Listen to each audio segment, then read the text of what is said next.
Hello Aries, welcome to your October 2021 general reading. This will be a general reading for the Sun, Moon, and Ascendant sign of Aries. If you don't resonate with this message, it's just you might want to look at one of the other videos with any of your other strong astrology. There may be a message in there for you. If this is your first time here at Secret Garden Tarot, welcome. Everybody is always welcome. If this is not your first time here, welcome. Thank you for returning. I'm going to jump right on into it. I will be using this blue deck. Is the influence of the angels. I know it's reversed, but it's the only way I can get the whole deck in here.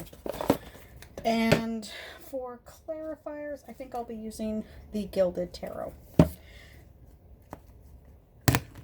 So, we're going to jump right on into the Celtic Cross for the sign of Aries for the month of October 2021. And let's take a look of what may happen.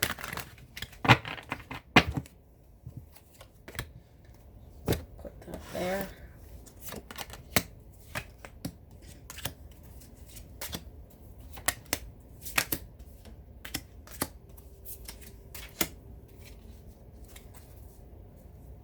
Okay.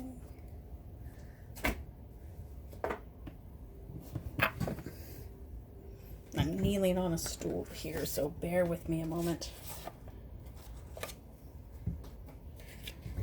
And the clarifiers. And we'll get two from the top and two from the bottom. One more shuffle. And away we go. All right, the here and the now for my little rams. Full disclosure, I am reading in the very, very end of August, but this will be for October. So some of these energies may actually take a few weeks to materialize. But the center of your reading, we have the Ace of Pentacles. That's a great way to start off. And we have the Nine of Wands. So we have a defensive beginning. If you had a great big coin like that, or if I had a great big coin like that, I wouldn't blame you for being a little bit suspicious of some people's. Yeah, but feeling a bit protective. You know, something new is starting. And maybe you're feeling not so secure about it. He has built himself a wall, but as you can see, there's a gap there. So he's opening himself up to this lovely new experience. This new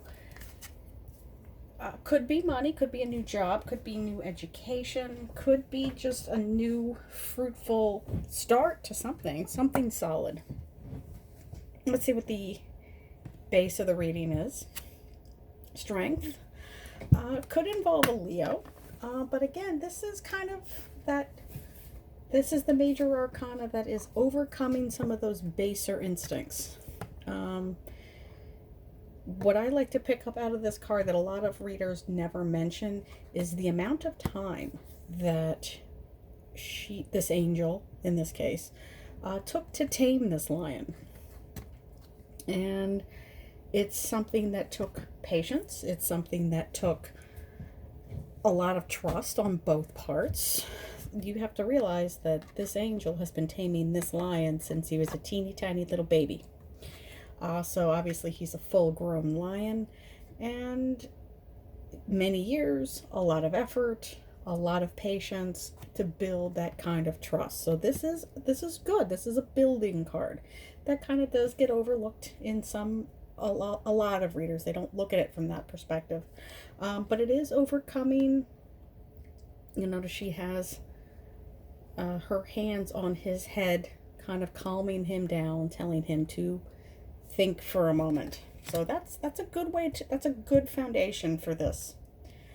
You know, just taking your time, and understandable. You might be feeling a little bit not comfortable, a little bit defensive about whatever this is making you, whatever is inspiring you to build this wall of defensiveness. Remember to build yourself a little gap, because you're going to allow this beautiful thing in. Whatever this is, you're allowing it in. Let's see what the immediate past shows. Six of Pentacles. This is about putting in the work and making sure that you're putting your effort into where it will do the most good. This is Minor Arcana Justice. In the traditional Rider-Waite, the person giving the coins is usually holding a set of scales.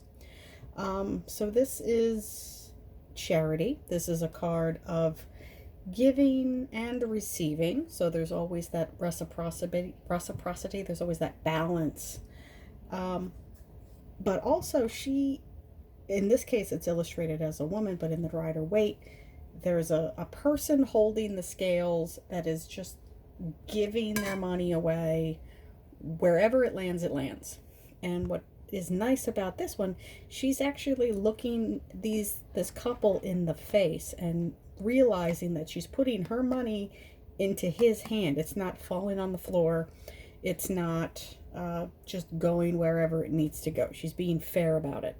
So that's excellent. So you have learned that lesson, to make the most of what you're given. Top of the reading, the moon. Well, what we were just talking about. Things are hidden. And again, it's another major arcana, which is nice that you have them flanked. The moon is about hidden things. It's about secrets. It's about all things shadowy and unclear. It can also represent, if you're looking for timing of when this might happen, about a month, the next lunar cycle, to go a full cycle. Things are never as clear in the daytime as they are at night. Or I'm sorry, they're never as clear in the nighttime as they are in the day. Make sure that if you are signing documents, if you're entering into any kind of business relationships or personal relationships, make sure that you have a good focus on what you're looking at. Make sure that you know what you're looking at. Things can be very, very different in the day versus the nighttime.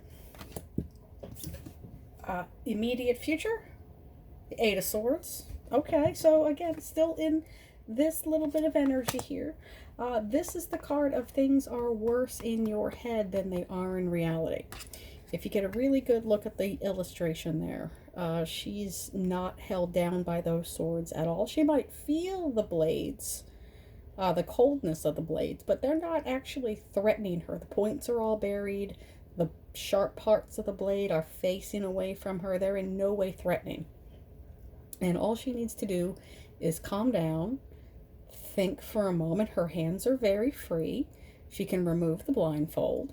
She'll realize that the situation is not as bad as she thinks it is. And again, it's a lot of this same energy. You know, you just need to see things clearly. You know, calm down, slow down, see things for what they actually are, and you'll see the situation as it actually is. Let's see the environment. Death and the Four of Swords. Well, these are actually very complementary energies. This is excellent. The Four of Swords is about rest and restoration. In the traditional Rider-Waite, it's a knight on a board, still in his armor, but he's resting. He's resting up for the next battle. Death is all about transformation. It's not physical death. But, you know, I don't want anybody, God forbid, thinking they're going to be getting sick or anything. This is about transformation. So it's an opening of a next chapter, which you really do have to have this kind of metamorphosis of an energy to enter these. It's another major arcana. I like to think of him as the Knight of Change. I know that there's a lot of people in this. But again, let me see if I can find the traditional Rider-Waite version of the Death card. Or a version. It's usually a skeleton or the Reaper on horseback. So that's why I like to think of him as a knight. He's the adventurer, bringing, like all the knights are, you know, the next phase, the next chapter. And life's supposed to be an adventure. So this is good, but sometimes you do need to rest up a little bit. Let me show you what I'm talking about here. So we got the Knight of Wands, see him on horseback. The Sun, the great adventurer of the tarot, on horseback.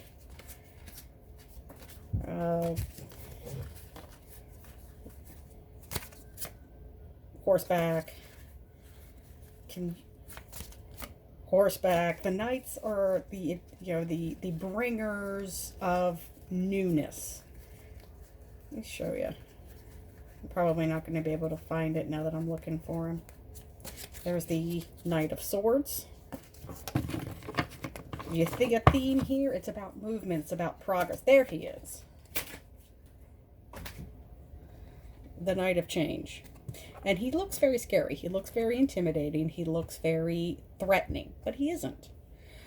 Dawn is breaking.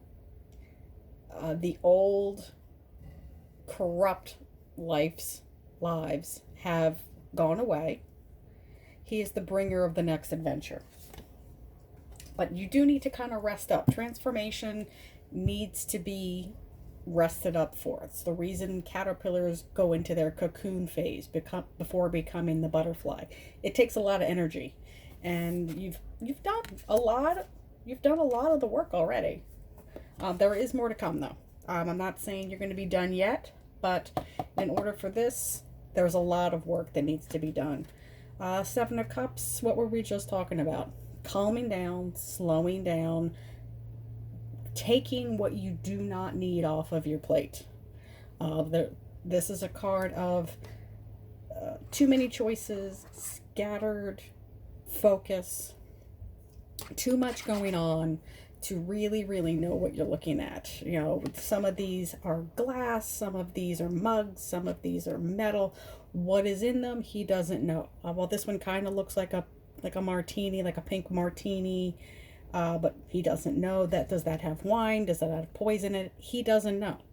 Really slowing down. It's like a race car. You slow down to speed up. If you've ever watched professional auto racing, when the drivers go around a bend, they do have to lift off the accelerator, and then the momentum takes them around the corner, and then they can re-accelerate at the edge of the corner. So that's what this is. Slowing down to speed up. The Devil. Another major arcana. Can represent Capricorn. That may or may not mean anything to you, but this is self-limiting. And again, a lot of the same energies. This kind of suspicious, I'm going to hold back energy. Things don't seem right. And if they don't seem right, Aries, that's fine. That's not for you. If something in your gut is telling you that opportunity doesn't seem right, that's listening to your gut. That's listening to your higher self. If you are going after information or just money, if you're getting into a situation just for monetary gains, which again we could be talking about with this ace here, is it serving your higher purpose? Is it putting all of your resources towards the best good? Because the Devil is saying, while he may be fun, while he may be just a random December baby or January baby, is it for your best good? So let's take a look at the clarifiers, and then we'll move on. So we got a lot of major arcanas here. We got 1, 2, 3, 4 so far. Let's see what we got. Six of Pentacles, this is the exact energy I was talking about. This is this energy, and you can actually see it a little bit better. He's not even facing where he's throwing his pentacles. The hands are down here out the window, and he's looking off to this side. So his efforts and his money and his resources are not going to where they're actually needed. So it's a very different take on the same card. If you wanted to take a look at these, they're both the same card, different decks. But in this one, she is handing him the coins. This one's, they're just kind of falling out all over the place. So you really do have to ask yourself, is that fair? And you can see the scale isn't exactly balanced. So that's the takeaway from this. Let's see what else we got. Five of Swords. That I was wondering if this guy was going to show up. This is the card of deceit, and it can mesh very well with this devil energy. Card of deceit, ill-gotten gains, kind of kicking somebody when they're down, essentially. So again, you want to be mindful of not doing that, because that's just bad karma. You got a lot of major arcanas here. We don't want to bring in bad energy. We have the Ten of Cups. That's energy that we want to bring in. That's this energy. That is this energy. This is the universal energy. It's the healthy, happy family, healthy, emotional fulfillment card. 2.5 kids, happy little hamlet, lovely little cat playing with the string here in the foreground.